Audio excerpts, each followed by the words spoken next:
Chers amis téléspectateurs, bon après-midi, ou bonne journée, ou bonne soirée, en fonction du moment où vous regarderez cette émission. Nous sommes heureux de continuer un petit peu avec vous. Je vous ai dit que ça reste un petit peu en suspens.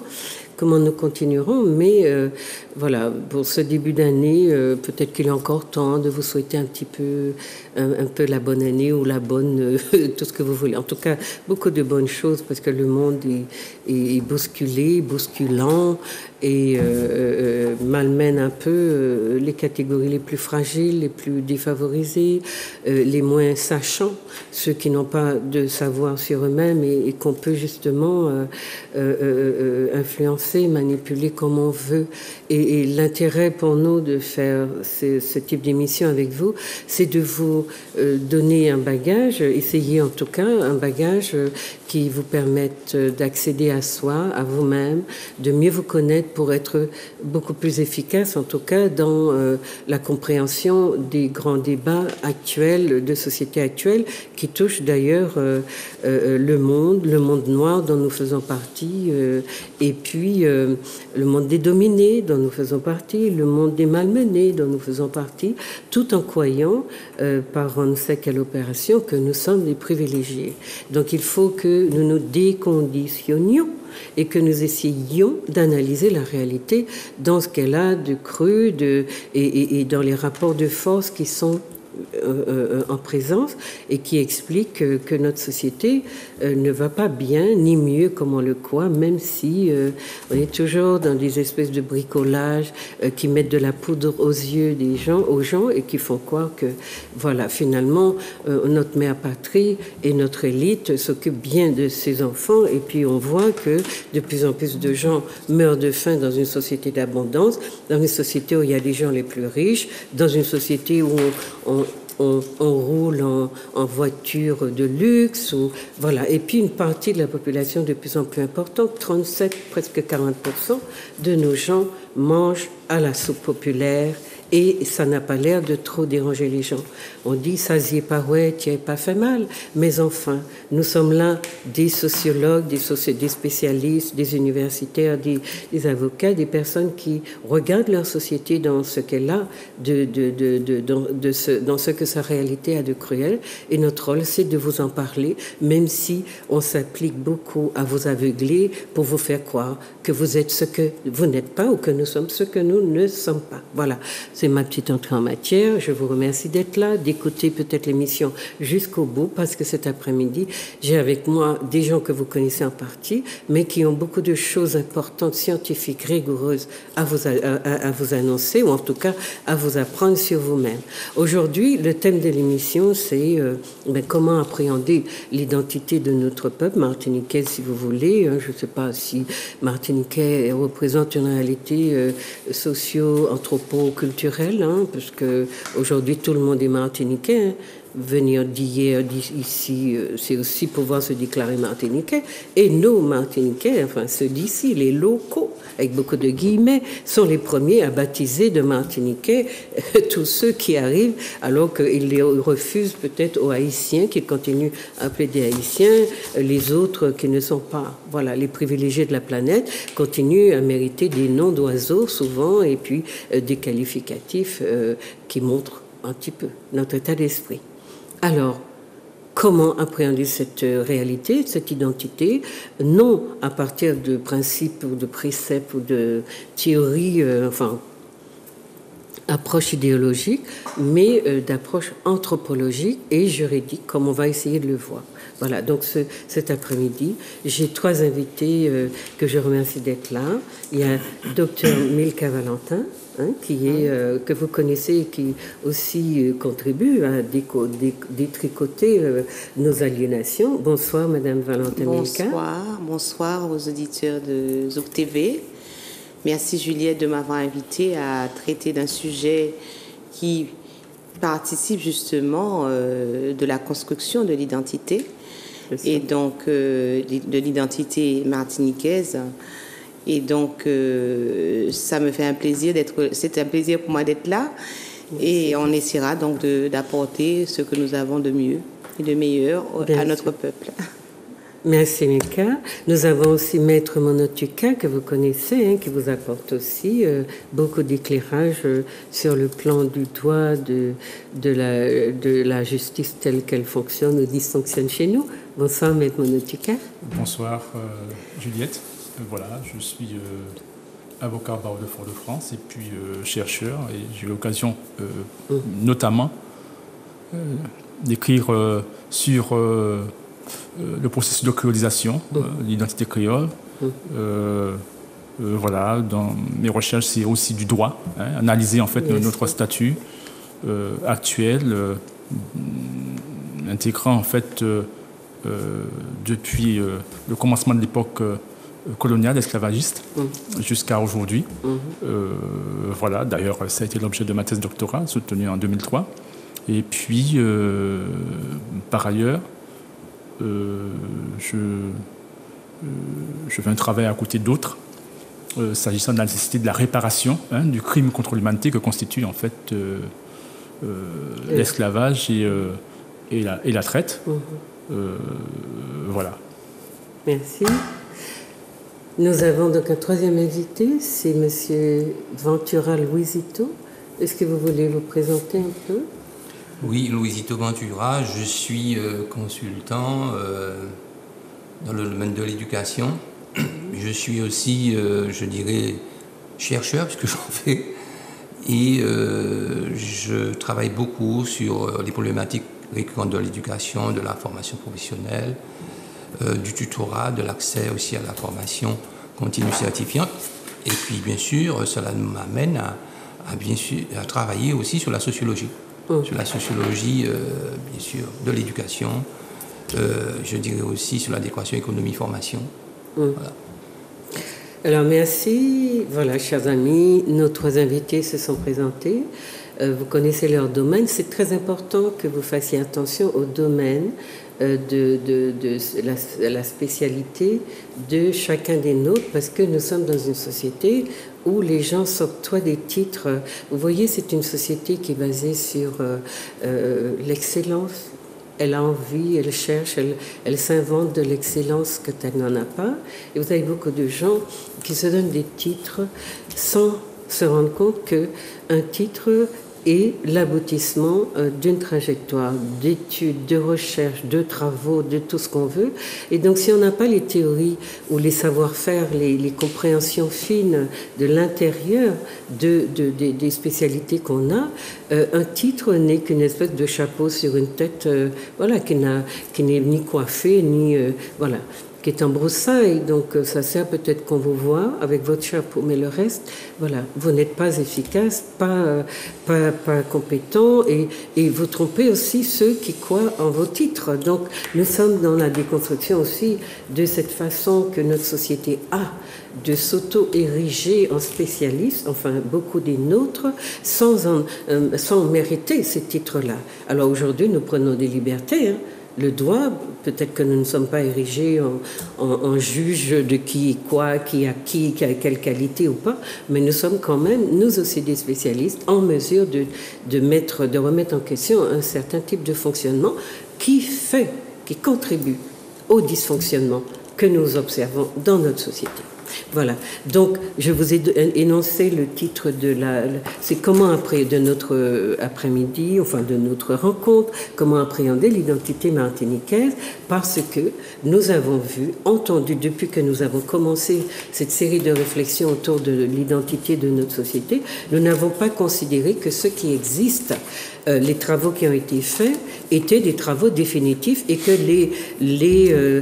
si vous voulez, la manière qu'on avait, que nos spécialistes, historiens, etc., avaient de décliner cette société, qu'elle était la bonne forcément. Mais comme il faut creuser, travailler, remettre en question, améliorer l'existant, nous avons conçu qu'il y avait beaucoup de choses qui se disaient et qui méritaient d'être approfondies. Donc, à mesure que nous avançons dans la recherche et la connaissance de nous-mêmes, nous remettons en question un certain nombre de savoirs, entre guillemets, qui ont joué leur rôle de béquille à un moment donné, mais que nous devons aujourd'hui interroger. Alors, ça ne plaît pas à tous ceux qui se sont installés dans ces savoirs de manière définitive et qui ont décidé qu'ils étaient, eux, les représentants au niveau scientifique, au niveau connaissance, au niveau savanterie, pour ne pas inventer de néologisme. Voilà. Et puis que d'autres personnes viennent remettre en question cette façon de voir la société provoque chez eux des crises d'urticaire. Et ils se mettent à qualifier de noms d'oiseaux ou bien à décrédibiliser, à discréditer ces savoirs nouveaux. Or, même dans notre jeunesse, nous voyons émerger des savoirs nouveaux que nous, à nos niveaux, qui avons aussi la prétention d'avoir commis des nouveaux savoirs qu'il faut que nos sociétés intègrent, ben nous avons des jeunes qui aussi sont dans des apports nouveaux, qui relisent aussi nos apports et qui auront le droit de critiquer ce que nous apprenons. Donc à ceux qui se sont installés et qui ont cru qu'une société c'est un machin figé, peut-être que c'est par défaut de bien comprendre ce que c'est qu'une société. Et à ce moment-là, on remet en question les titres de sociologues que beaucoup se sont donnés. Maintenant, nous disons qu'une société c'est un corps vivant qui évolue, qui change, les rapports changent, et même s'il y a des choses, si vous voulez, des choses, des savoirs qui ressemblent à des acquis définitifs, non.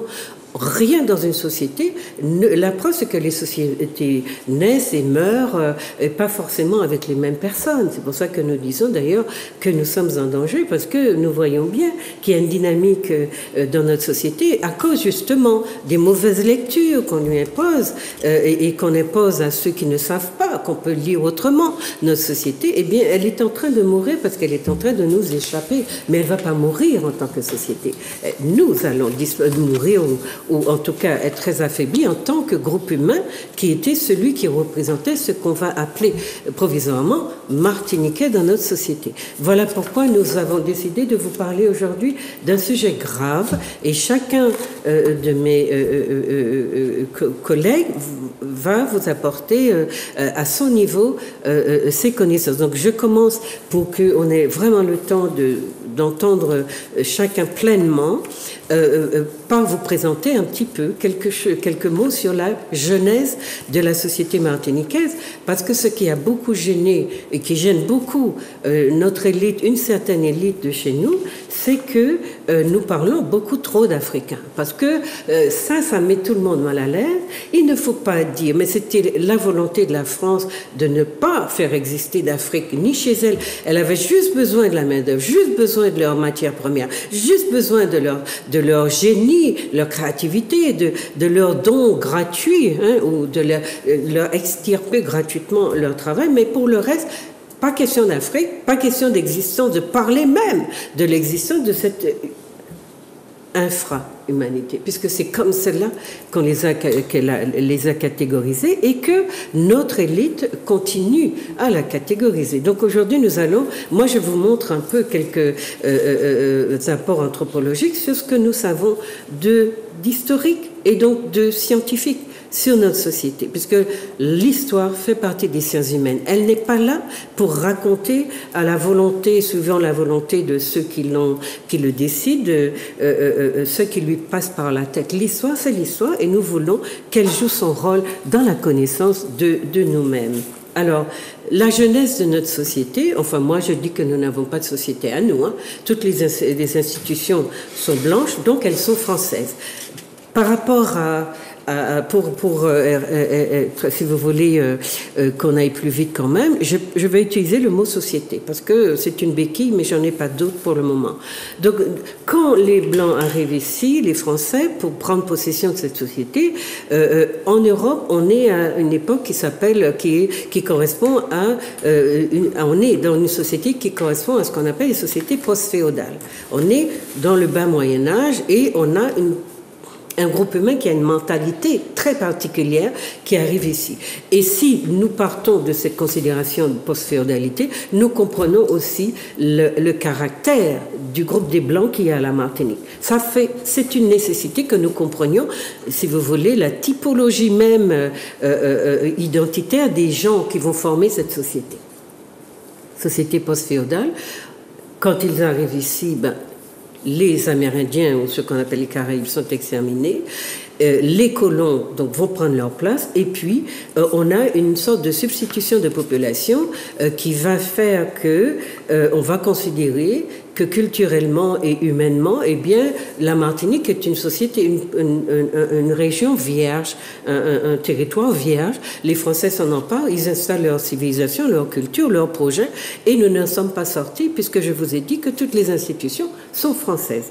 Ensuite, depuis l'élimination des Amérindiens, on va considérer donc ce qu'on appelle l'arrière-plan culturel de cette région et n'est pas considéré comme indigène, contrairement à ce que vous allez trouver en Amérique dite latine, mais qui est plutôt une Amérique donc colonisée par les Latins.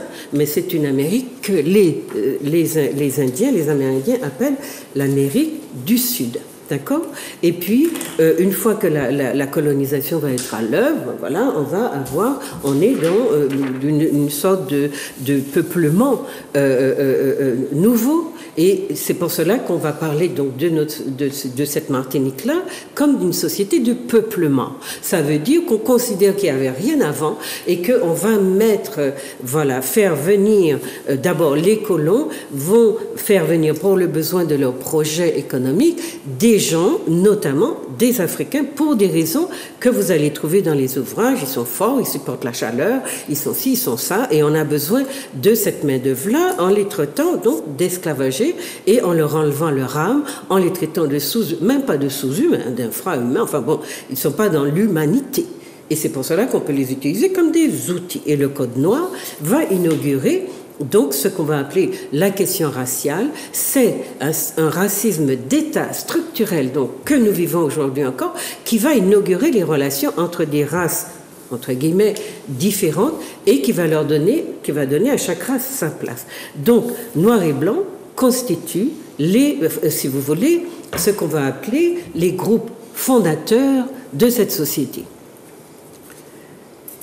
Pour essayer de parler donc de la façon dont les relations vont se nouer entre ces deux groupes, vous avez des questions d'esclavage qui sont relativement bien abordées, et puis vous avez les questions de rencontre entre les propriétaires colons blancs et leurs esclavagés, parmi lesquels les femmes, qui vont donner naissance à un groupe qu'on va appeler un groupe tampon, qui est celui des mulattes, et qui va être très important parce que justement les relations que les colons vont entretenir avec les femmes noires, que ce soit de vol, que ce soit de viol, que ce soit consenti ou pas consenti, que ce soit de toute façon une violence instituée, eh bien vont donner naissance à un groupe qui est devenu dans la Caraïbe l'un des groupes les plus importants et qui fonctionne comme une caste. Donc, si Manuela veut bien, qui est à la technique,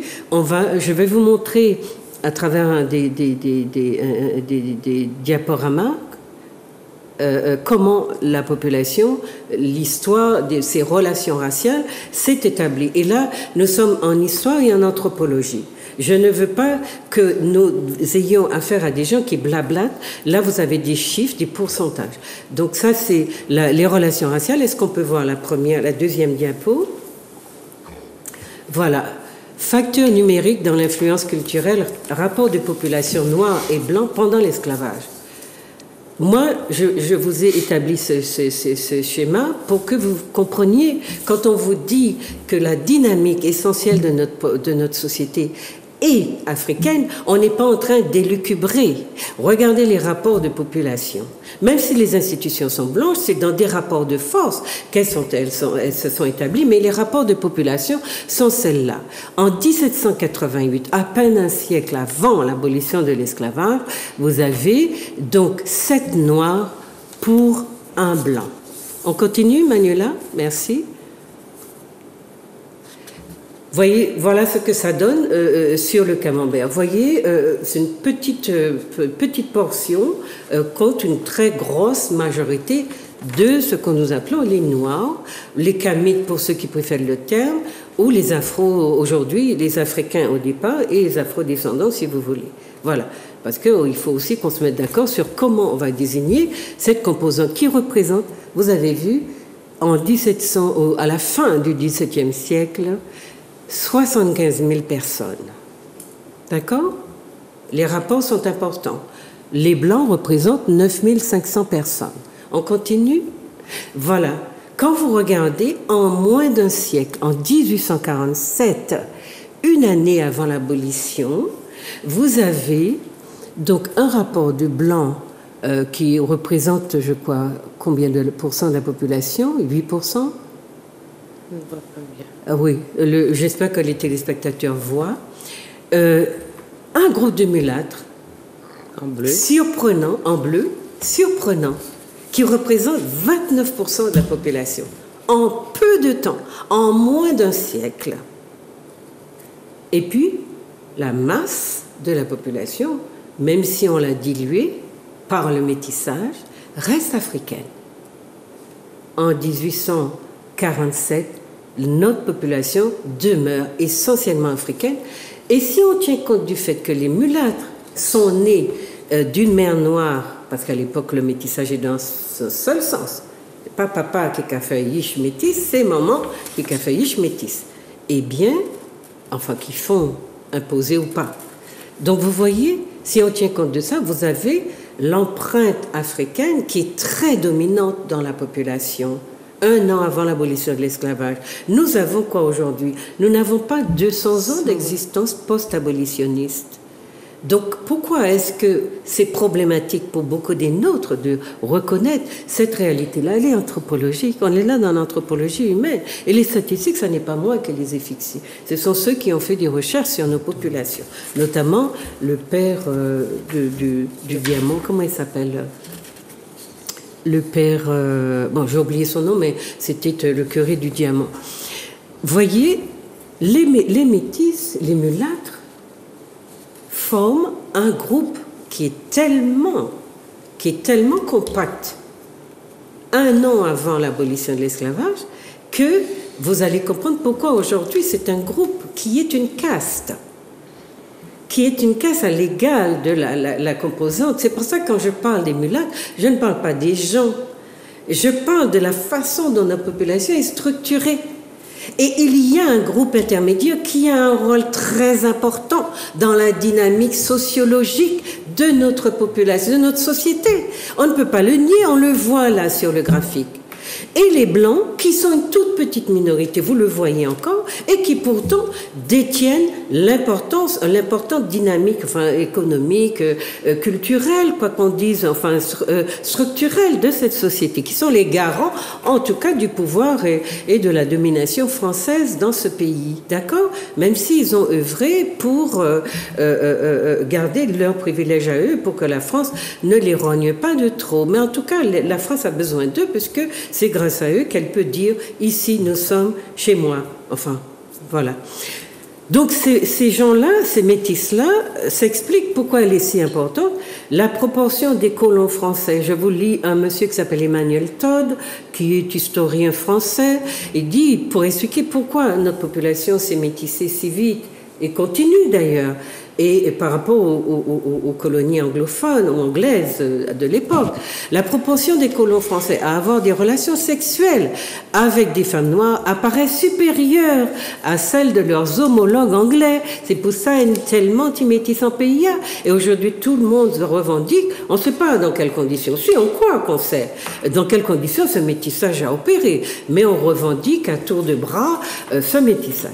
Les relations sexuelles informelles entre maîtres et esclaves, informelles ou imposées, produisent des enfants métis qui naissent esclaves, mais que les pères affranchissent le plus souvent. Ça signifie que la condition des mulâtres n'est pas celle des Africains noirs qui vivent, eux, la condition de véritables esclaves. Il faut qu'on comprenne que les comportements différents que nous avons sont liés aussi aux traitements différents dont ces groupes ont été l'objet. Donc les mulâtres n'ont pas vécu comme des Africains esclavagés. Puisque les pères blancs sont, je pense que c'est ça ce qui explique que tellement des nôtres, enfin de notre élite, revendiquent à corps et à cri le papa blanc qu'ils ont eu, ou le grand-papa, ou le arrière-grand-papa. Je pense que ça peut expliquer de nos façons de dysfonctionner, parce que finalement, nous ne sommes jamais vraiment dans une dynamique qui prend en compte les proportions des populations, ce qu'elles ont apporté, et comment elles se sont aussi enclavées, puisqu'on va voir que nous sommes le seul pays qui vit un apartheid qui ne dérange personne, le seul pays de la Caraïbe, peut-être, parce qu'il y a des dynamiques en Amérique centrale qui ressemblent un peu aux nôtres, avec une classe mulâtre qui est importante, qui est, comme on dit, active, qui a du pouvoir. Et puis on a tous ces livres qui varient d'un pays à l'autre de la Caraïbe. Donc, on va faire... Est-ce qu'on peut continuer pour montrer, avec le diaporama, Manuela? Après, pour des raisons, donc après l'abolition, on va faire, les colons ici vont dire à la France que c'est la cata, qu'il faut des travailleurs d'ailleurs pour supporter les plantations, le travail, etc., le travail colonial, parce que on court à la ruine, etc. Donc on fait venir, on organise une immigration. Des immigrations. Il y a tous les essais dont je n'ai pas parlé ici, de la Caraïbe, des États-Unis, etc. Il y a eu même de l'Indochine, il y a eu des tentatives de faire arriver donc, en Martinique des immigrants d'autres régions. Et puis ceux qu'on a retenus finalement, ce sont d'abord des Européens. Donc il y a eu 1200 Européens qui sont arrivés ici et qui sont, qui étaient conçus comme des contremaîtres pour être ceux qui vont diriger les ateliers et diriger les Noirs, parce que le souci des Blancs, c'était que les Blancs ne vivent pas, les Blancs qu'on ferait venir, ne vivent pas la même condition que les Noirs, parce qu'ils avaient à préserver le statut de noblesse qu'ils s'étaient créés pendant l'esclavage et qui faisait que les Blancs sont des Blancs, des êtres supérieurs, les Noirs sont... Donc on ne peut pas les mettre à travailler dans les mêmes conditions. Donc voilà comment les Blancs ont en même temps construit d'abord les composantes de la société, mais aussi leur condition sociale d'être supérieur. Donc ils vont faire venir, vous voyez, une immigration européenne, 1200 personnes, une immigration madérienne avec des noms espagnols qui sonnent espagnols, surtout à Sainte-Marie, qui ont travaillé sur la plantation du père là-bas. Et ces gens-là, enfin du père là-bas, ou je ne sais plus, en tout cas ils étaient répartis là-bas.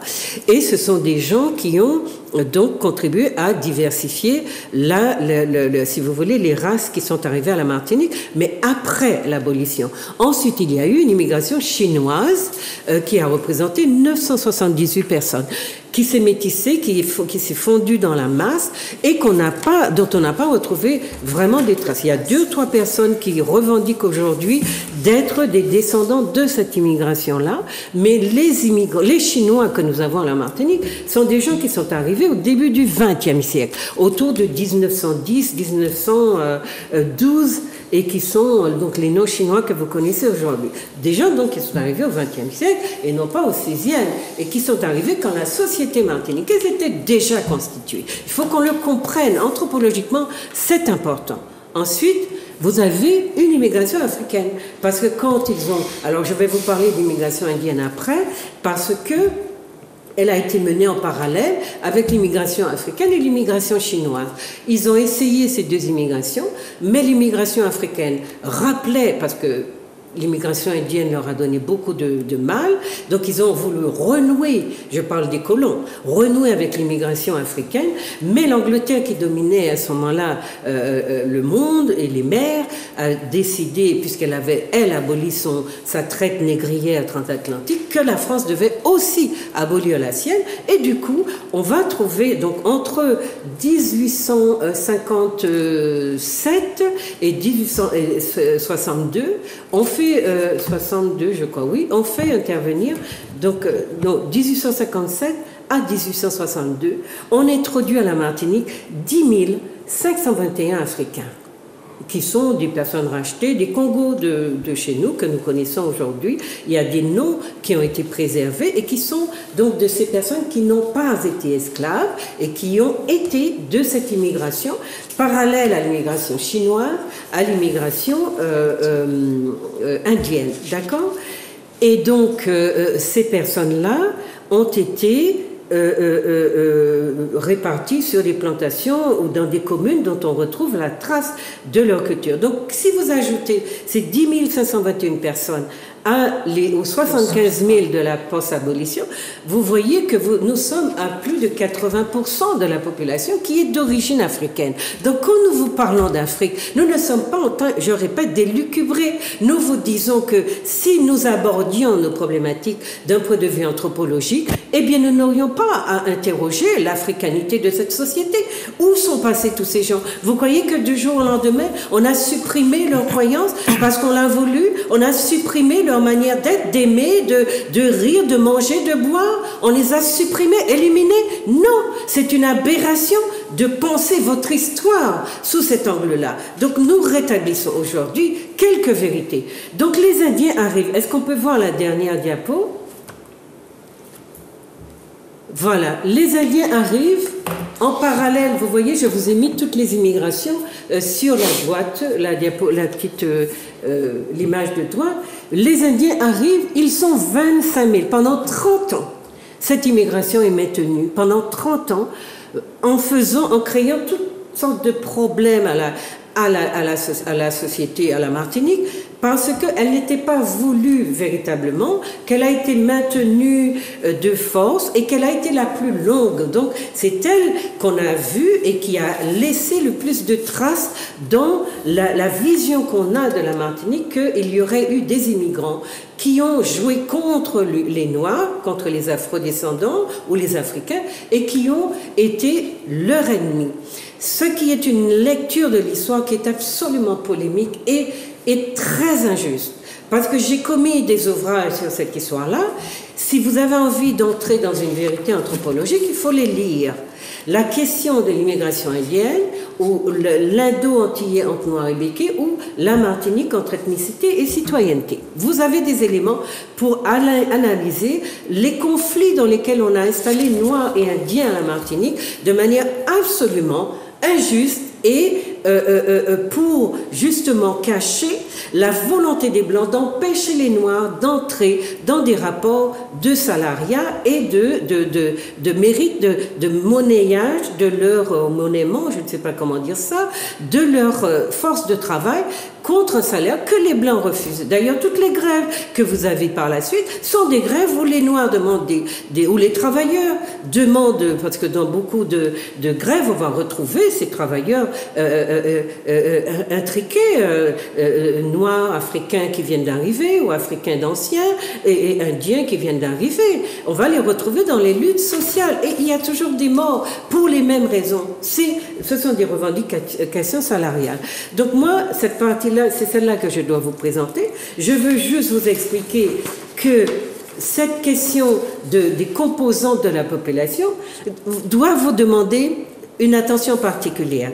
Pendant 2 siècles et demi, il y a ce qu'on va appeler les groupes fondateurs de la société, les colons blancs français et les Africains. Les Africains sont une masse importante de cette population, et même s'ils n'ont pas de pouvoir, mais anthropologiquement, ils sont justement un pouvoir. Même si les Blancs essayent, à coups de fouet, à coups de trick, de leur enlever leurs croyances. Jusqu'à aujourd'hui, nous avons gardé ces croyances-là et elles nous aident à vivre, heureusement, parce que je parle d'une société bicéphale, celle des Blancs avec leurs institutions répressives, injustes, vilaines à notre égard, que vous le vouliez ou non. Je suis en train de vous parler, d'utiliser un mot qui n'est pas très anthropologique, mais voilà, nous n'avons pas le sentiment d'être aimés et de vivre dans une société où on fait attention à nous, où on préserve en tout cas notre humanité. De l'autre côté, par contre, nous avons cette dimension qui est africaine, qu'on le veuille ou non. Alors pourquoi est-ce que j'ai l'air d'enlever les autres? Non, je ne les enlève pas. Je veux juste vous dire qu'après la dynamique, pendant 2 siècles et demi, entre Africains et Blancs, ce sont les apports africains donc, qui vont donner véritablement leur dynamique, leur couleur culturelle à notre société. Et c'est pour cela qu'il était important que vous compreniez pourquoi, lorsque nous sommes ici, nous vous disons que notre société est une couleur africaine. Il y a un monsieur, et je lui en veux beaucoup, c'est un anthropologue parmi ceux qui ont travaillé chez nous, les Canadiens, qui ont étudié, qui nous ont étudié. Si vous voulez savoir, parce que je ne suis pas en train de vous raconter des histoires, allez au Canada, allez à Montréal, aux archives de Montréal, et demandez à visiter les archives du groupe de recherche des Canadiens qui était installé sur la plantation à Font-Saint-Jacques, et demandez à visiter leurs travaux. Vous serez stupéfait de la somme de connaissances qu'ils ont emmagasinées sur nous et puis dont ils n'en ont rien fait. Eh bien, ces gens-là, d'une façon ou d'une autre, ont reconnu en long, en large et en travers l'africanité de cette société. Je suis désolée, je vous lis un passage de Jean Benoît, qui était l'anthropologue en chef, le chercheur en chef du laboratoire qui s'était installé dans les années 70, ici à Font-Saint-Jacques, donc chez nous, en Martinique. Voilà ce qu'il dit. L'une des caractéristiques humaines des sociétés antillaises a été et reste l'importance de la population d'origine africaine qu'elle comporte, et donc du passé africain de cette culture encore peu ethnographiée. Donc c'est moi je vous dis, il n'y a pas de musée, il n'y a pas d'enseignement véritablement structuré et sur l'histoire du continent. Et aujourd'hui, nous avons des chercheurs, des historiens, etc., qui s'évertuent contre tout bon sens à nous raconter une histoire sans introduire l'Afrique dans cette histoire. C'est hallucinant. Je veux savoir d'où on détecte, d'où on a ce titre d'historien si on coupe la masse d'une population de ses origines en empêchant qu'elle n'ait aucune revendication, aucune velléité de compréhension de qui elle est, ni d'où elle vient. Et je veux dire, on a beau nous dire que c'était de la cale du bateau, nous avons entre-temps compris que ceux qui nous racontaient ça nous prenaient pour une bande de cons et que nous avons refusé de faire leur jeu et de nous inscrire dans ces aberrations.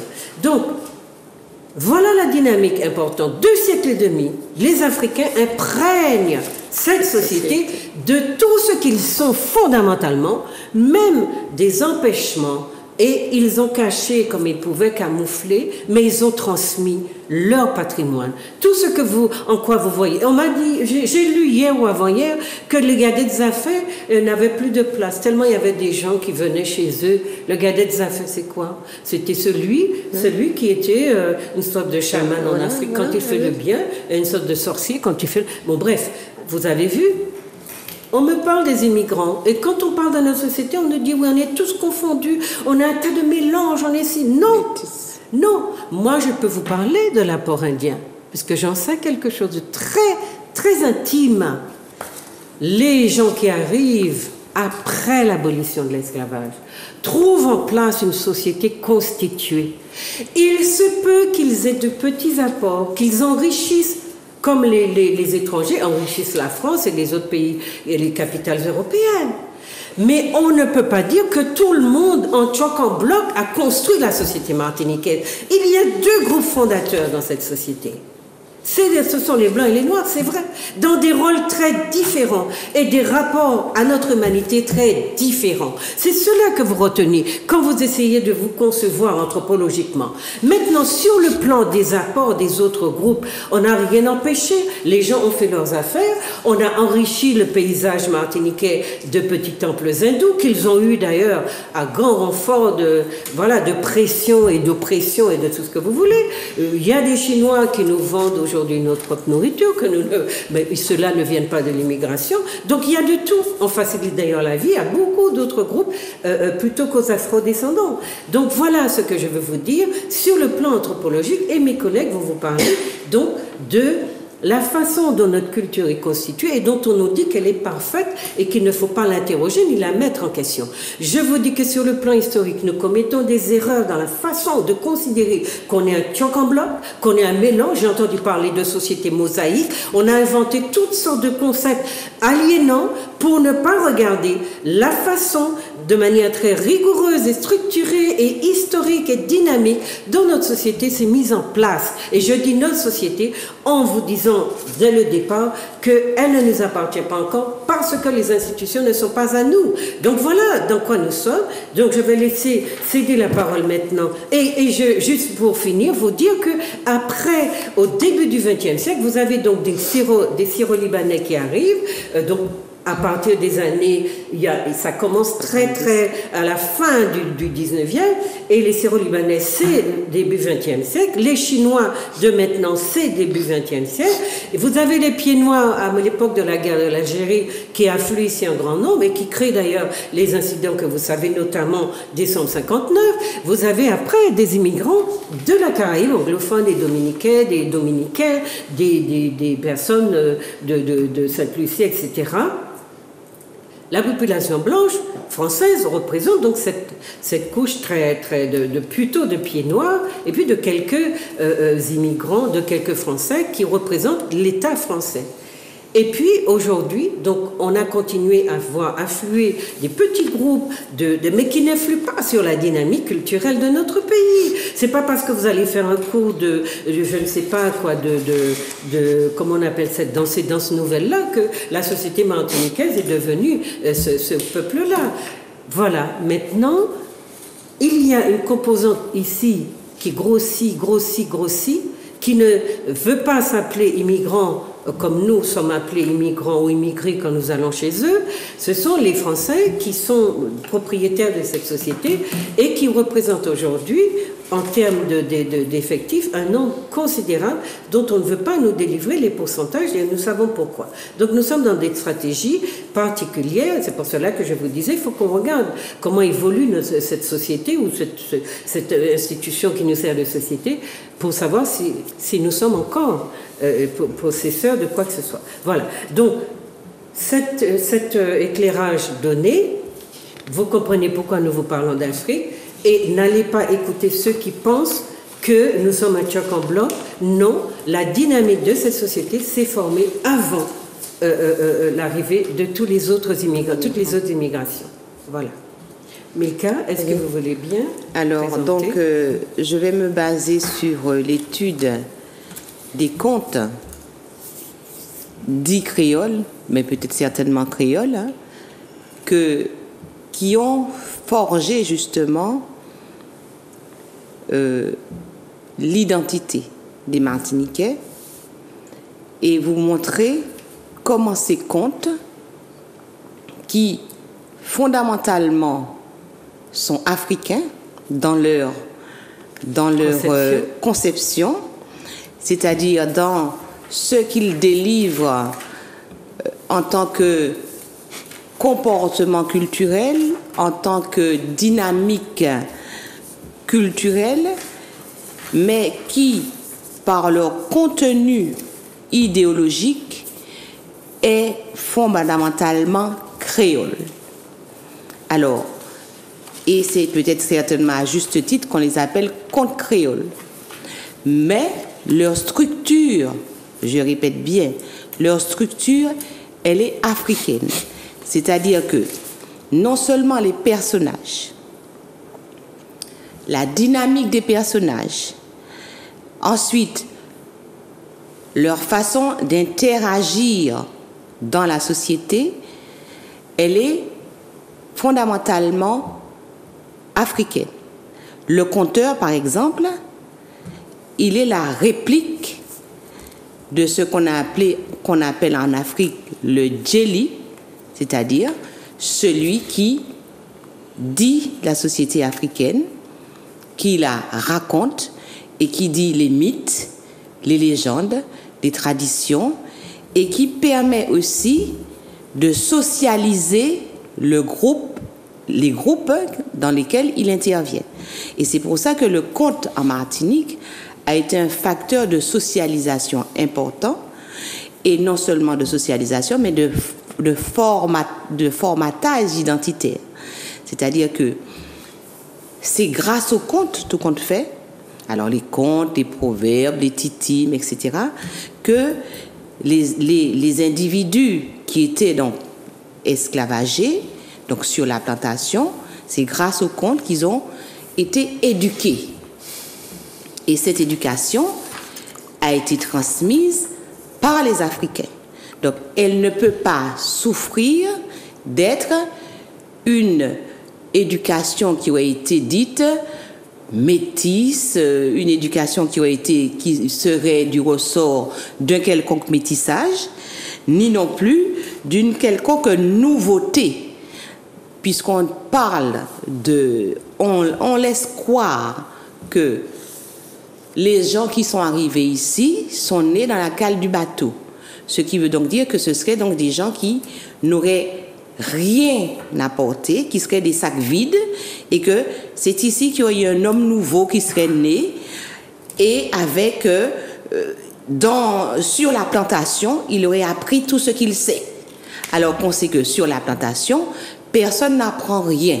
La seule chose que l'on fait sur la plantation, on travaille, et on travaille sous un régime esclavagiste, c'est-à-dire un régime de violence, de sévices, et que alors qu'on nous dit qu'on nous civilise, c'est grâce à l'esclavage qu'on nous a civilisés, nous sortions de la barbarie, de l'Afrique, et on se rend compte que pour nous civiliser, on nous frappait. Alors, je ne comprends pas le rapport. Il y a quelque chose d'aberrant dans cette vision de la civilisation. Ce qui veut donc dire que ce sont les esclavagés qui ont dû développer leur propre civilisation qu'ils ont ramenée dans leur cerveau. On est d'accord? Donc, dans la cale du bateau, ce n'étaient pas des gens sans cerveau. Ce n'étaient pas des gens sans bagage culturel. D'autant plus que nous savons que l'Afrique est le berceau de l'humanité et le berceau de la culture et le berceau de toutes les civilisations. Ce qui veut donc dire que l'Africain qui était dans la cale du bateau ne pouvait pas être un être sans culture et sans civilisation. Et c'est cette civilisation, cette culture qu'il a transmise ici aux Martiniquais, qui aujourd'hui ont des pratiques culturelles essentiellement africaines. Et on veut faire croire que ces pratiques essentiellement africaines seraient nées sur la plantation. Alors, si elles sont nées sur la plantation, elles sont nées des gens qui étaient sur la plantation, c'est-à-dire des Africains qui étaient sur la plantation, puisque nous savons très bien que les rapports qui existaient donc entre les Blancs de la plantation et les Noirs de la plantation n'étaient pas des rapports éducatifs. On ne leur a jamais appris ni à lire, ni à écrire le français. Ils ont dû créer leur propre langue pour pouvoir justement se comprendre. Donc, mis à part la formation de cette langue dite créole, on a en plus les contes qui sont aussi dits créoles, et nous voyons bien que de créoles, nous verrons ce qu'ils ont, effectivement. Donc, ils n'ont de créole que l'idéologie. Je parle des contes. Parce que nous savons très bien que dans une société qui est dominée, les pensées des dominés, les idées dominantes, ce sont celles qui dominent. Et ce sont celles qui imprègnent aussi le dominé. Parce que justement, le dominé se dit, voilà, je souffre parce que je ne suis pas un blanc, je souffre parce que je ne suis pas riche, etc. Ce qui veut donc dire qu'il faut que j'essaie de me fondre pour pouvoir justement ressembler le plus à celui qui domine pour que je puisse m'en sortir. Parce qu'on est dans des stratégies de survie, des stratégies, donc on s'adapte au terrain, on s'adapte à l'environnement, on s'adapte au monde dans lequel on vit pour pouvoir sauver sa peau, c'est-à-dire sauver sa vie. On appelle ça des stratégies de survie. Donc on s'adapte. On appelle aussi ça des stratégies adaptatives. Ce qui veut donc dire que dans une société qui est une société créole, et je précise bien une société créole parce que justement, les blancs qui sont ici, ce sont des blancs créoles. Alors, pourquoi on les appelle blancs créoles? On les distingue des blancs de l'administration, donc c'est-à-dire des blancs qui viennent dans la colonie pour 3 ans, 4 ans. Ce sont des administrateurs de la colonie. Exactement comme l'est le préfet aujourd'hui. Il vient pour 3 ans, 4 ans. C'est un administrateur de la colonie. Donc lui, c'est un blanc de la métropole, un blanc de l'administration. Contrairement au blanc créole qui naît sur la plantation, qui naît sur le territoire, donc qui fait partie donc d'une immigration qui est ancienne, mais qui s'est aussi constituée comme substrat de la population du territoire dans lequel il s'est installé. Ce qui veut donc dire que ces blancs de la colonie, on les appelle blancs créoles, et en plus, par rapport aux blancs de l'administration, il y a une discrimination qui se fait entre ces deux personnes. Parce que justement, le blanc de l'administration, le blanc de la métropole, dit que ce sont des gens qui sont corrompus par la fréquentation des Noirs ou la fréquentation des Indiens quand il s'agit de l'Amérique du Sud où il y a plus d'Indiens. Donc, comme ils ont été corrompus, on les considère comme des bâtards de blancs, donc on les a appelés blancs créoles. Et effectivement, et souvent, effectivement, ce sont des blancs. Il ne faut pas oublier que les blancs, au début, c'était que des hommes qui venaient sur les plantations. On est d'accord? Donc, automatiquement, ils ont dû fricoter sexuellement avec les Africains, les Africaines notamment, et aussi avec les Indiens, les Amérindiens, les 10 Amérindiens. Ce qui veut donc dire qu'au départ, il y a ici un mélange qui se fait. Et c'est au fur et à mesure qu'il y a une repurification de la race, dite de la race. Ce qui veut donc dire que, quand je dis que les idées dominantes dominent, le blanc créole arrive ici avec ses goûts. Et ces goûts, ce sont les goûts de la prédation, les goûts de la destruction, de la violence, violence physique avec l'esclavage, violence symbolique. Hein? Il faut que vous soyez toujours à baisser vos yeux, ne pas regarder le bétier, zébétier, brûler zinex, ça on connaît tout ça. Ce qui veut donc dire que pour survivre dans la plantation, il faut essayer d'acquérir toutes ces dynamiques pour pouvoir s'en sortir. Et c'est de là que justement apparaît ce qu'on appelle cette espèce de débrouillardise. On commence à se débrouiller pour vivre. Et jusqu'à aujourd'hui, les gens se débrouillent dans ce pays pour vivre, puisqu'ils sont dans la survie, ils sont tout le temps dans le manque. Donc, le conte devient une espèce de récit qui va montrer comment les personnages, qui sont des personnages africains, vont s'introduire dans une société dominée, écrasée, où la survie est le maître mot, et donc utiliser des techniques pour pouvoir survivre. Et c'est ce qui va faire le compé-lapin, le débrouillard, celui qui écrase son frère pour pouvoir survivre, et bien entendu, qui va introduire dans cette société toute une idéologie qu'on appelle aujourd'hui le nègre contre nègre, le compé-lapin, bœuf d'ouvre de l'eau claire, etc., etc., et qui semble dire que, comme si c'était une caractéristique de notre société et qu'il faudrait défendre. Et je crois qu'aujourd'hui, justement, nous sommes revenus. J'ai écrit cette thèse en 1981 et dans laquelle j'explique que cette idéologie qui est en 1981, recherche sur les contes populaires en République dominicaine et en Martinique, études comparées. Donc non seulement j'analyse les contes de la Martinique, j'analyse les contes de la République dominicaine, et nous voyons donc une transversalité dans les comportements qui sont liés dans tous les pays de la Caraïbe et aussi aux États-Unis, qui sont liés à cet habitus, c'est-à-dire à cette vie dans la plantation qui fait que justement, il a fallu vivre et adopter le système de prédation du colon, c'est-à-dire l'idéologie de la prédation du colon pour pouvoir survivre. C'est-à-dire, parce que la débrouillardise, c'est l'idéologie de la prédation. Et cette idéologie de la prédation, c'est le plus fort qui écrase le plus faible pour pouvoir vivre, s'enrichir. Et ceci est ce qu'on appelle la débrouillardise, que l'on veut nous faire aujourd'hui croire que c'est ce qui est bon pour nous. Et nous disons non. C'est pas parce qu'on est dans un patrimoine culturel qu'il faut tout accepter de ce patrimoine culturel. Il faut remettre en question des paramètres de ce patrimoine culturel parce que justement, ils sont nocifs pour l'avenir de notre société.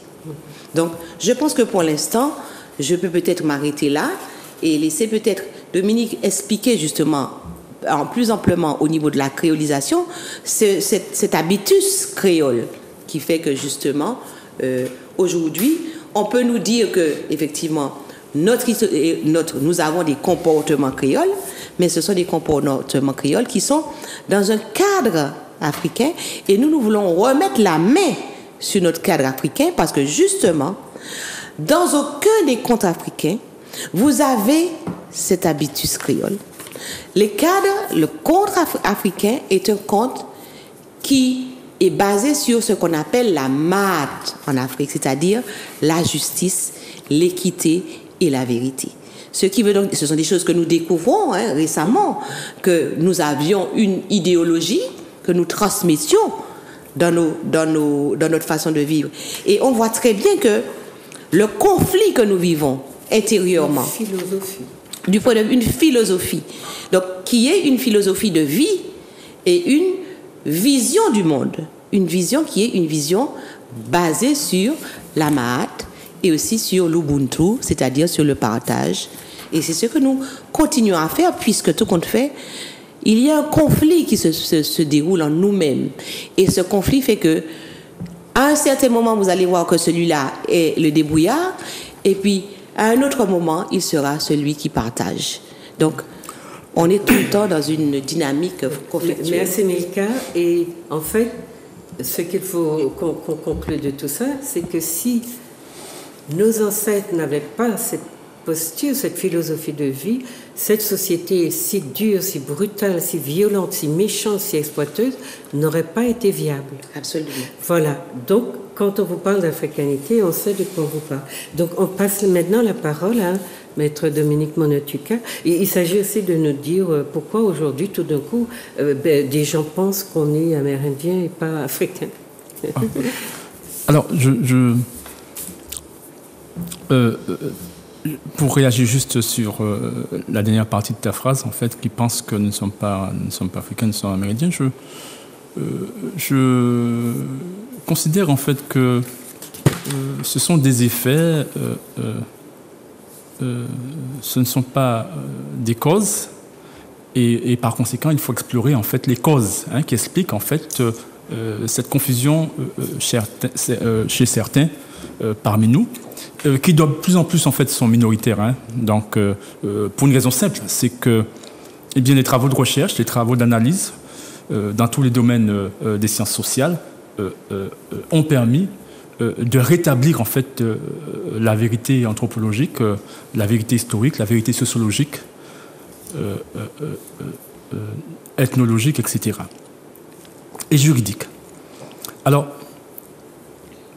pour permettre en fait de bien distinguer justement ce qui est à nous et ce qui ne l'est pas, il convient de se rappeler le début de ce processus qui a consisté à sortir des hommes et des femmes et des enfants de leur matrice sociale en Afrique et par la déportation, la violence des Blancs, dits colons.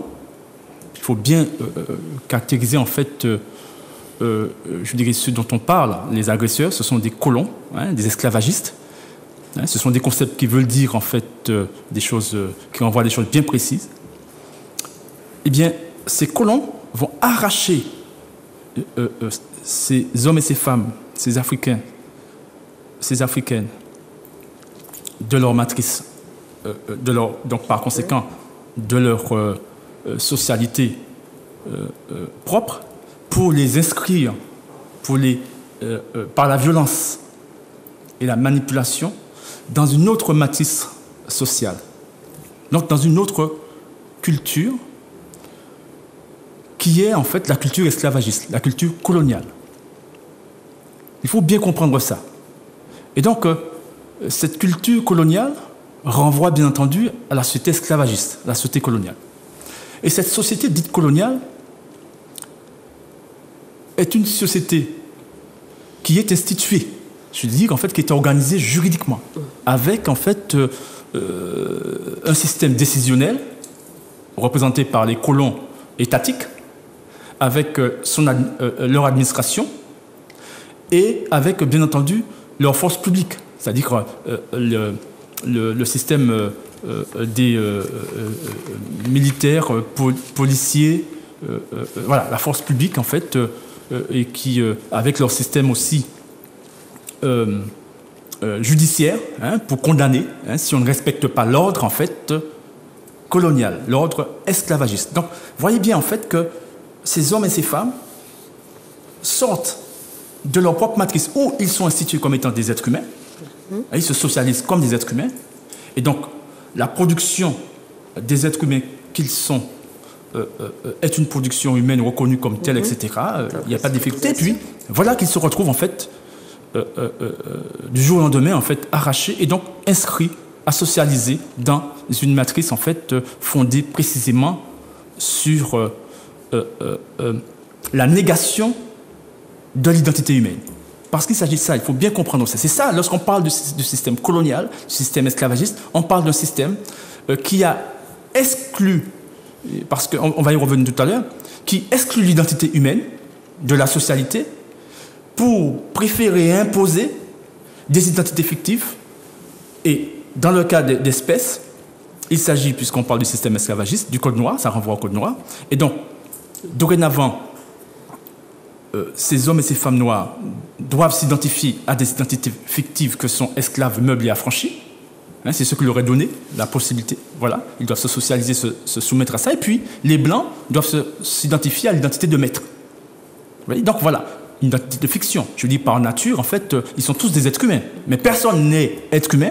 Tout le monde, en fait, doit s'identifier à des statuts fictifs, en fait, ceux qu'ils ne sont pas. Et c'est ça que nous appelons l'ordre de la hiérarchisation des êtres. Et donc, plusieurs êtres. Voilà. Et vous aurez beau chercher, en fait, l'identité humaine, elle n'existe pas. D'ailleurs, si elle y était, tout le monde aurait eu, tous ceux qui sont dans cette société, auraient eu l'identité humaine. Si l'identité humaine était reconnue, on voit bien qu'elle est exclue pour préférer ces identités fictives. Bon, voilà. Alors, maintenant, ça veut dire quoi? Puisque là, on va arriver à la culture pour bien saisir ça. Eh bien, les valeurs, ça renvoie à les valeurs, ça renvoie à ce qui est autorisé et ce qui ne l'est pas. Bon. Alors, cette culture, précisément, qui est en fait qui est le prolongement de cet ordre institué.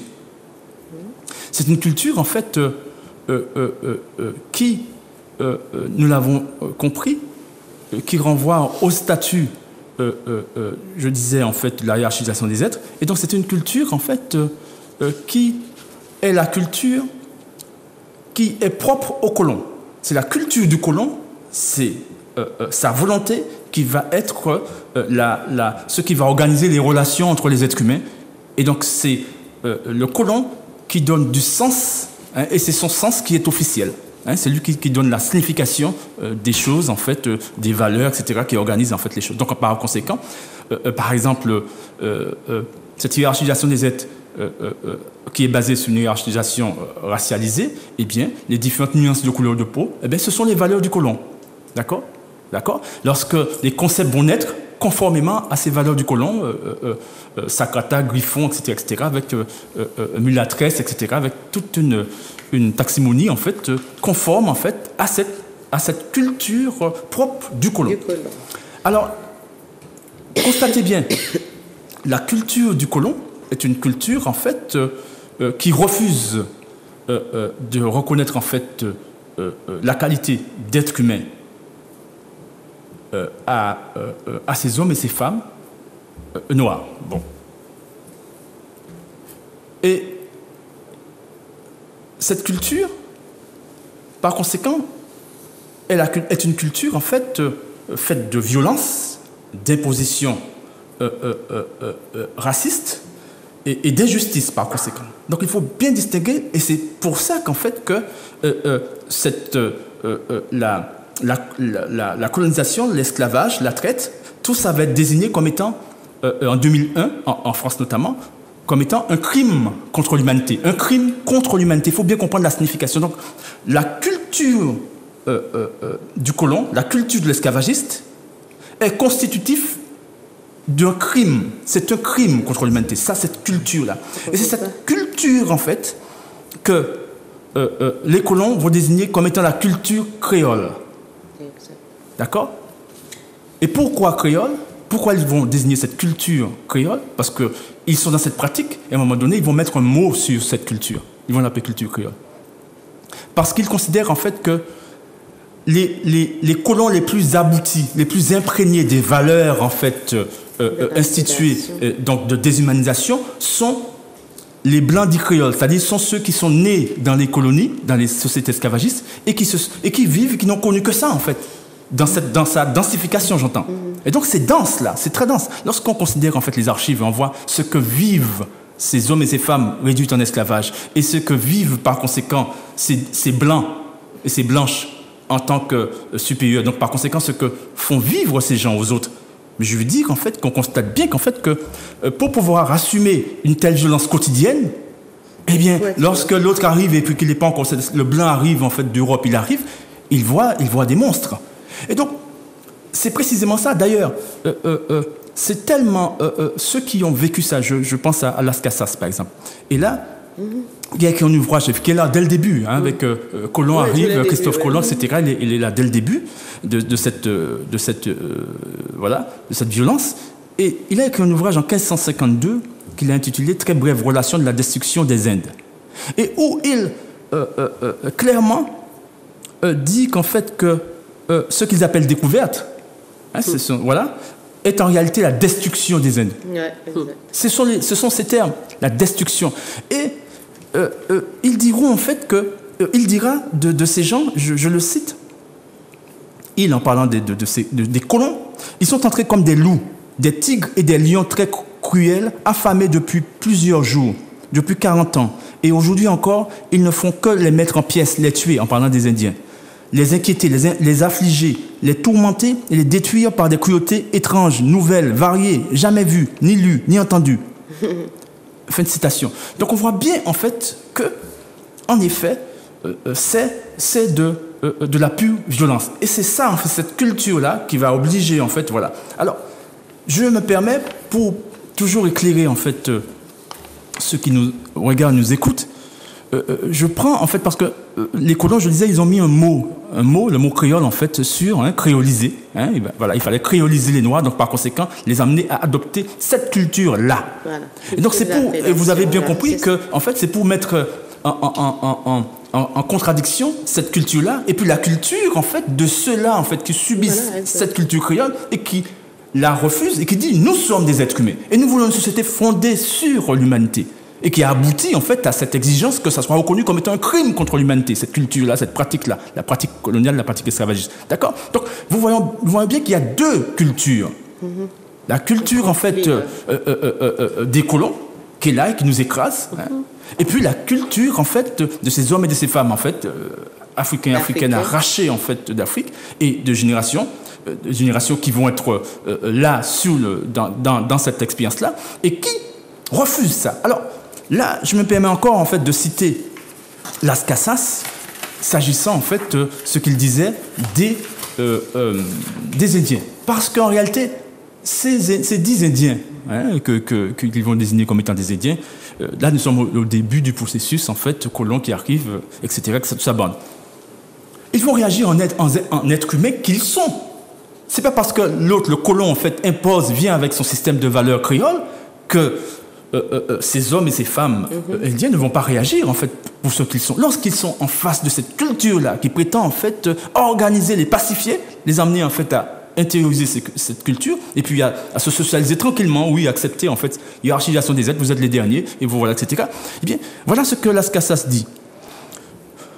En parlant de tous ceux qui pouvaient fuir, se réfugiaient dans les forêts et grimpaient dans les montagnes pour échapper à des hommes aussi inhumains, en parlant des colons, à des bêtes aussi impitoyables et aussi féroces, à ces destructeurs et ennemis suprêmes du lignage humain. Fin de citation. Et donc, on voit bien, en fait, la réaction.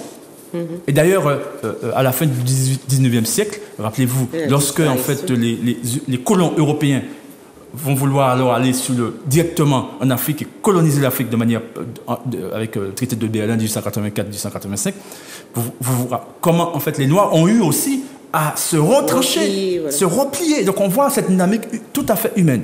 Et donc nous sommes déjà de la résistance là. Mais résister veut dire quoi? Résister veut dire en fait protéger quelque chose.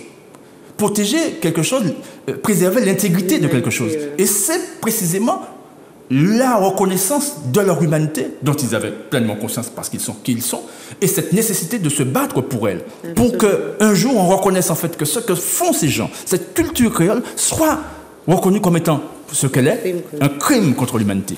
Et donc, le même en fait Las Casas nous dit, je le cite, s'agissant de cette guerre menée par les 10 êtres inférieurs, selon le regard en fait des colons, et il nous dit, et je sais de manière juste et infaillible que les Indiens ont toujours livré aux chrétiens une guerre très juste, tandis que les chrétiens n'ont jamais livré une seule guerre juste contre les Indiens. Leurs guerres ont été au contraire toutes diaboliques et extrêmement injustes, plus que celles d'aucun tyran au monde. J'affirme la même chose à propos de toutes les guerres qui ont été menées dans toutes les Indes, contre la culture créole.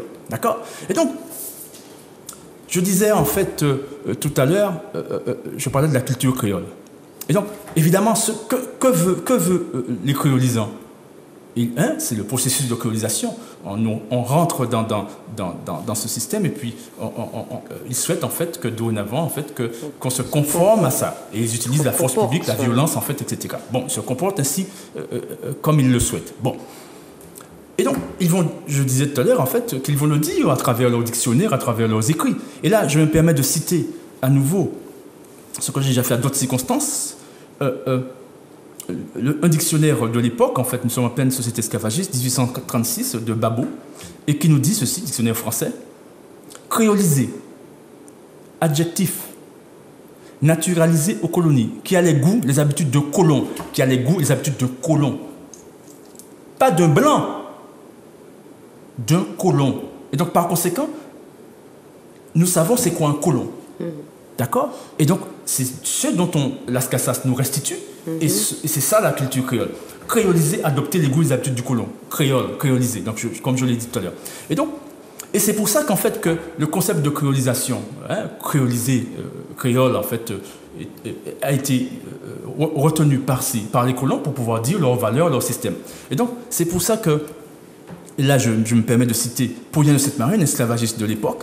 Nous sommes en 1792, dans un ouvrage en fait qu'il a écrit. Il nous dit ceci, en parlant en fait, lorsque les hommes et les femmes arrachés d'Afrique sont intégrés par la violence en fait de la société esclavagiste pour se soumettre à l'ordre de la hiérarchisation, donc à la culture créole.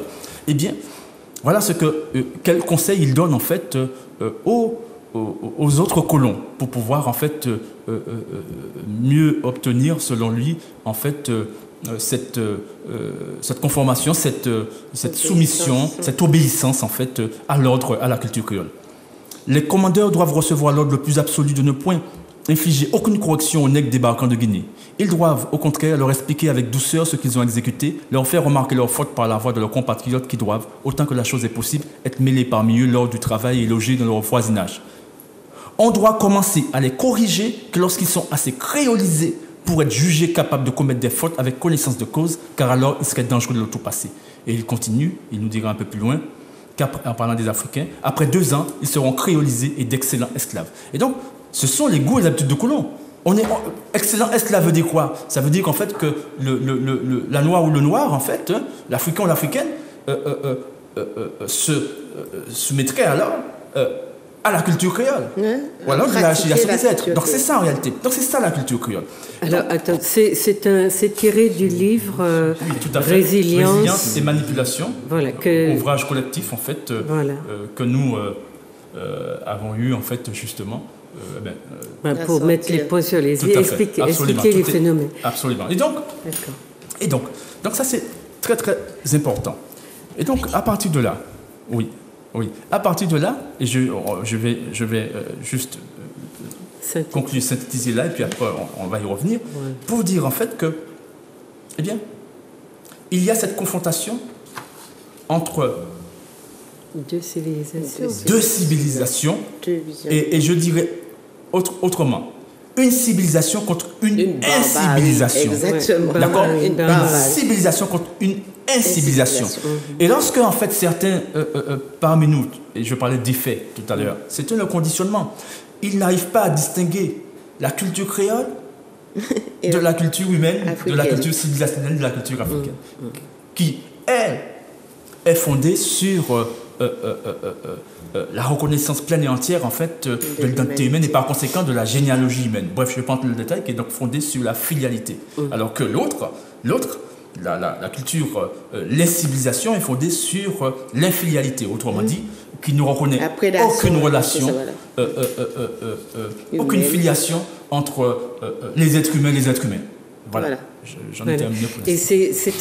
Et c'est passionnant. Il faudrait qu'on ait 5 heures. On va demander à Zouk de nous donner 5 heures pour débattre de ça. Mais vous voyez bien, les yeux aussi des Africains se dessillent actuellement.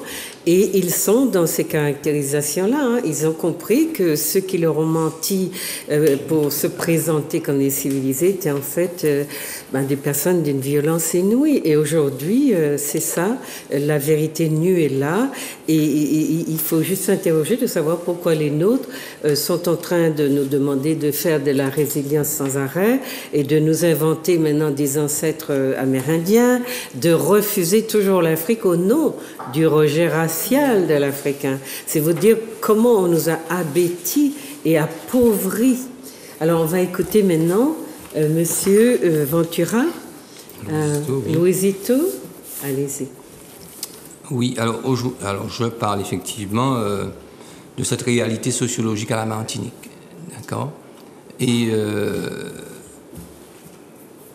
je m'appuie aussi sur, bien sûr, à la fois cette sociologie, je dirais, des sciences humaines qui nous permet d'étudier scientifiquement les sociétés humaines et les faits sociaux.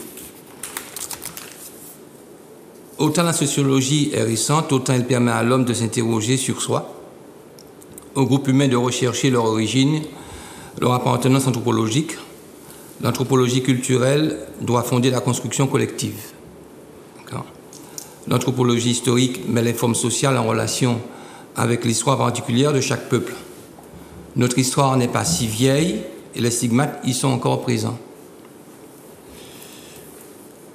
L'intérêt de la sociologie dans l'étude de l'inventaire, la situation économique et sociale de la Martinique dépend des différents processus de socialisation qui construisent les individus et définissent les institutions dans leur mode d'orientation d'un comportement qui est une représentation de la réalité sociale.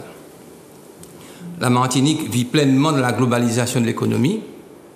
Ce modèle voulu par la logique économique des structures du pouvoir financier, mais le modèle type de l'organisation sociale de l'entreprise privée prend l'allure d'une structure hiérarchique plaçant en position haute les personnes blanches et en position basse les personnes noires de peau représentant la majorité de la population. La représentation sociale est tributaire de la réalité sociale dans laquelle la question de la racisation est un rapport avec l'ascension sociale et professionnelle.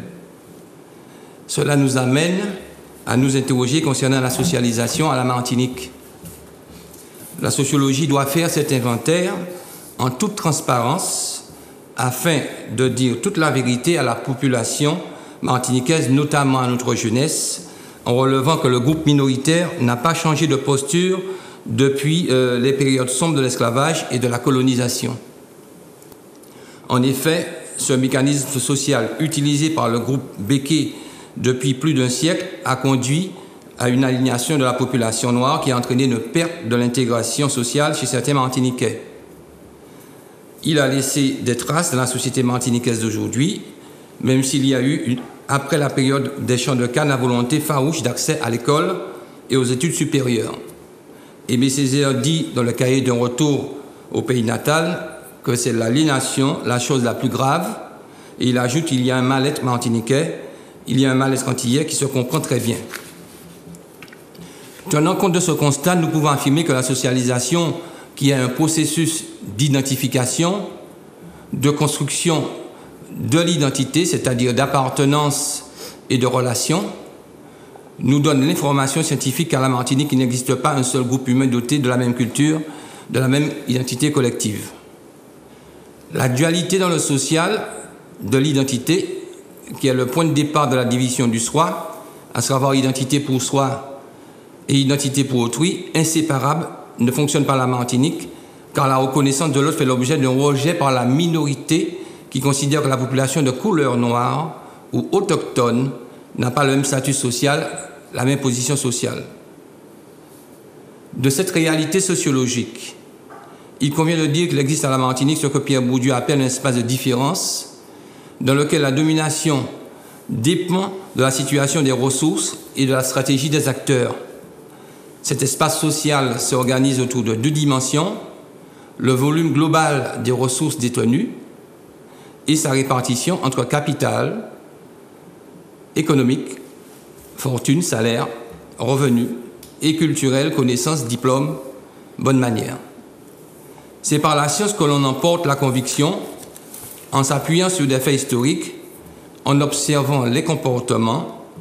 Ce travail empirique permet de signifier que la reproduction sociale voulue par la minorité ou le groupe Béké ne nous permet pas de nous considérer comme faisant partie d'un groupe qui réunirait l'ensemble des composantes de la population sous le prétexte du vivre ensemble. La finalité du travail du sociologue, le monde est en plein bouleversement, les peuples revendiquent leur identité, leur appartenance à un groupe d'origine, à une culture d'origine. L'histoire de la Martinique s'est construite tout d'abord sous le drame de l'esclavage, période au cours de laquelle des frères africains ont été déportés de leur pays d'origine pour faire prospérer l'esclavagiste français.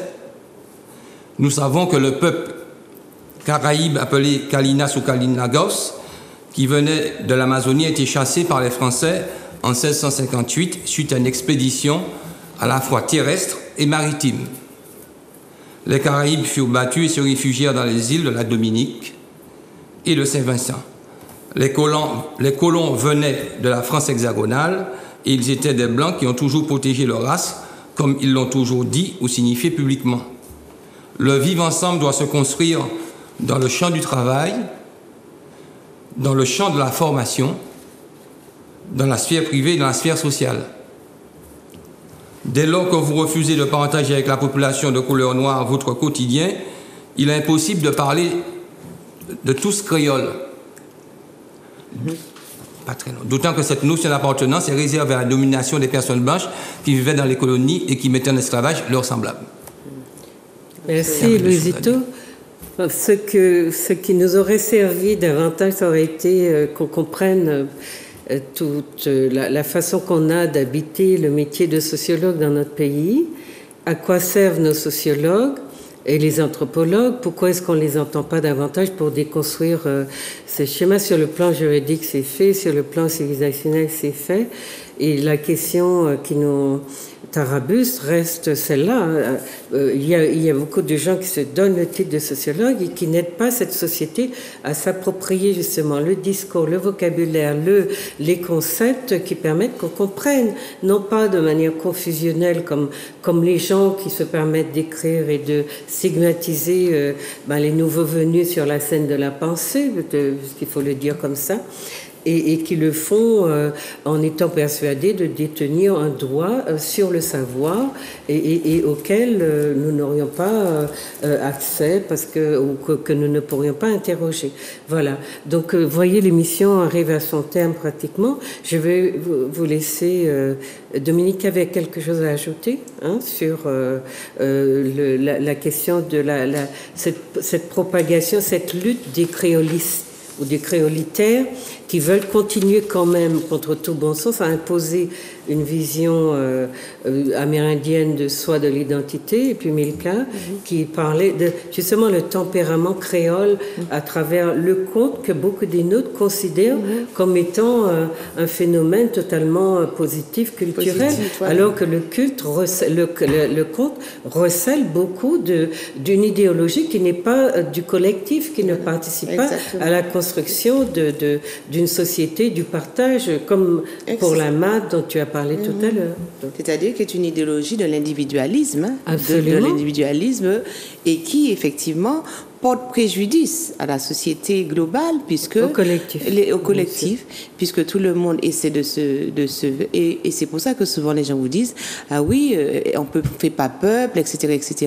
Mais justement, mais ils n'interrogent pas ce qu'il fait pour pouvoir justement parce que normalement, juste pour conclure sur ça, si effectivement on veut réinvestir le conte martiniquais, eh bien justement il faut le réinvestir idéologiquement et symboliquement.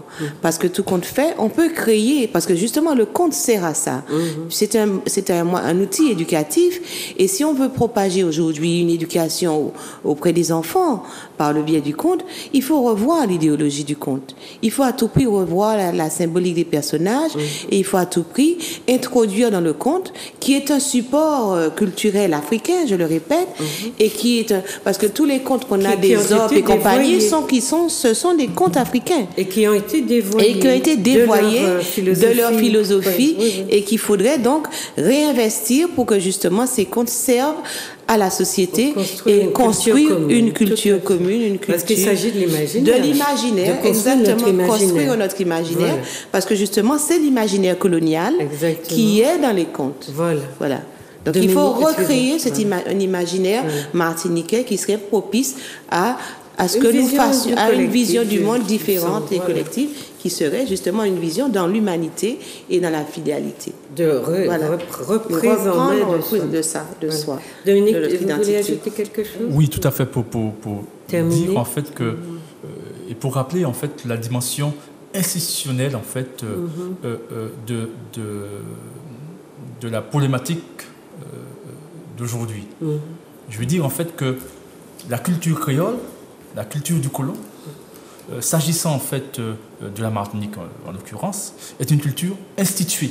Je veux dire en fait qu'en 1848, on n'a pas aboli le code noir, la société coloniale, on l'a fortement réformé en abolissant, en faisant disparaître le statut d'esclave et de meuble, mais en généralisant le statut proprement en fait esclavagiste colonial du Code noir, qui est le statut d'affranchi. On nous a affranchis, c'est ce qu'on appelle l'assimilation juridique. Autrement dit, je voudrais rappeler que le statut d'affranchi est un statut qui est apparu avec le Code noir. Je veux dire, en fait, est consubstantiel au Code noir. Donc, l'affranchissement, l'acte d'affranchissement, en fait, avec le décret du 27 avril 1948, est un acte, en fait, qui n'est possible et le maintien du statut d'affranchi, puisque c'est ça précisément, est consubstantiel au Code noir, et donc nous y sommes toujours.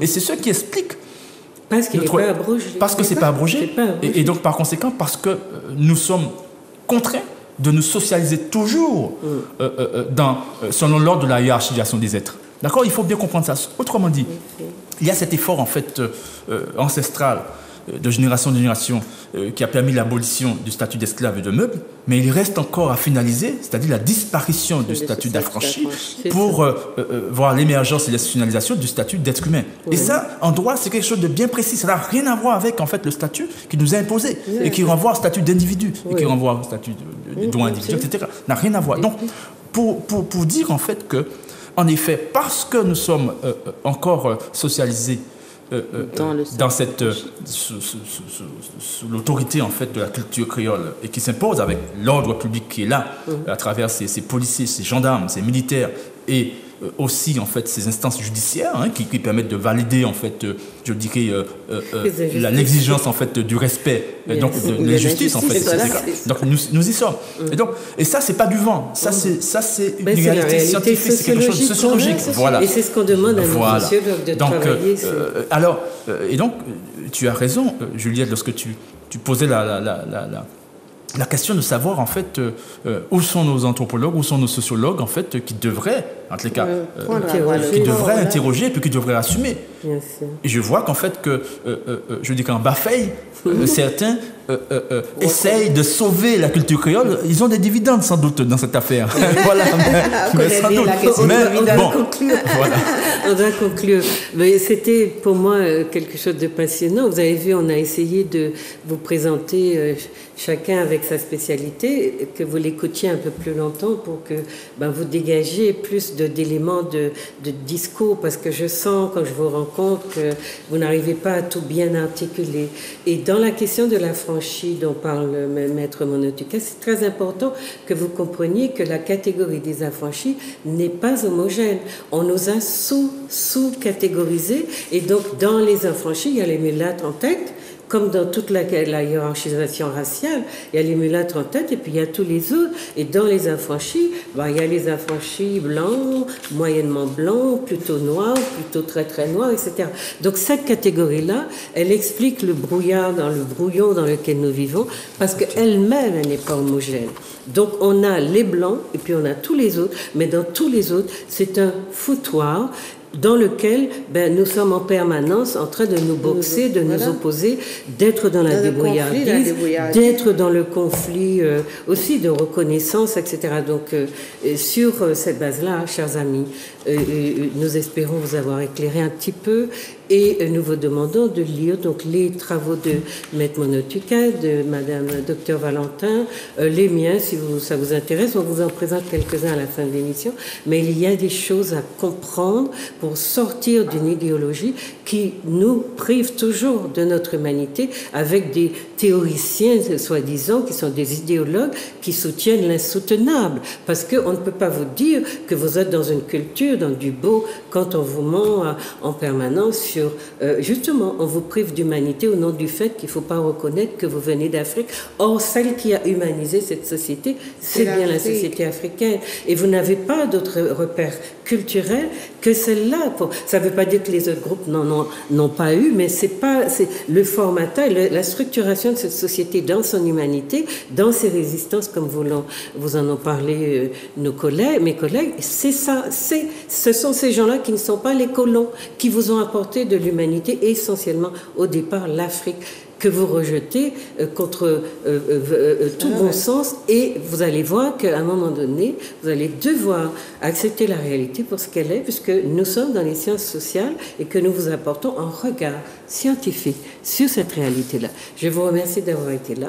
Vous demande de faire des efforts pour sortir du babillage dans lequel on vous enferme, pour aller dans du discours, dans une connaissance qui va vous rendre maître et maîtresse de vous-même. Merci encore et puis à très bientôt. De vos choix. À très bientôt. Merci.